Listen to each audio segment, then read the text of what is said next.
Well, hello and welcome to glennzb TV for Friday, the show that puts glennzb up your Periscope. I'm bringing New Zealand to the world, and the world to New Zealand. What a relief! I'm so relieved. I'm sure you will be too, wherever you are, whether you're in New Zealand or Madagascar.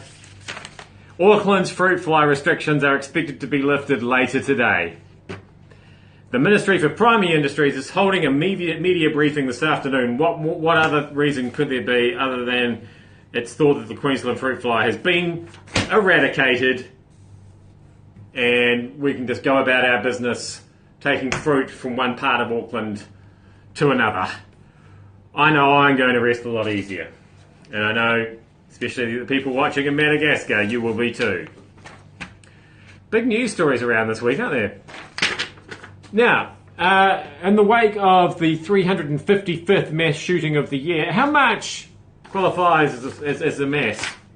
Turns out, technically, 4 or more. And that's not shooting people dead necessarily, it's shooting people. So, don't get me wrong, it's stressful being shot.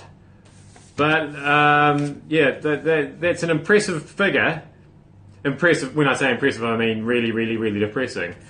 But I just thought you might like to know that's what they mean when they say yesterday's was the 355th mass shooting, although by the time you watch this, I'm sure it's gone up, unfortunately. Hey, that didn't take long. Basically, no sooner had the Speaker on the House of Commons announced the vote to bomb Syria on behalf of all of England, then that's exactly what they did. It was kind of like a military blue ball situation there. I heard a lot of talk about the weapons were waiting to be released, or they're flying sorties over Syria anyway, and it was just a matter of releasing. There's a lot of releasing talk. Is this all a bit phallic?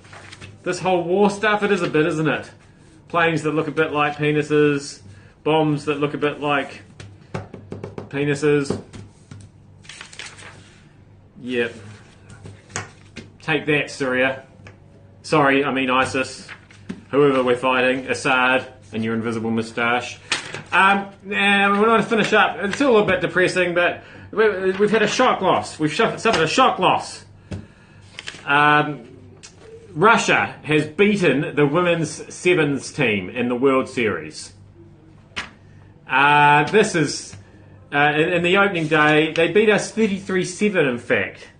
And this is exactly the kind of thing I was afraid of. You know, everybody wanted things like sevens to catch on, to promote rugby around the world, to bring up the standard of those second tier teams. Now the second tier teams have got so good they're actually beating us. We didn't want them to get that good. Know your limit, second tier teams. Don't try and come up to the first tier. We don't want you there. Stay down on second. Russia? They finished the day unbeaten, Russia. Hey, rest of the world. Do you even know what I'm talking about? Seven-a-side rugby union? Women's seven-a-side? Like I say, big news out there. That was glennzb on TV, bringing you all of it. Thank you so much for having me. Up your Periscope. I'll see you back here again on Monday.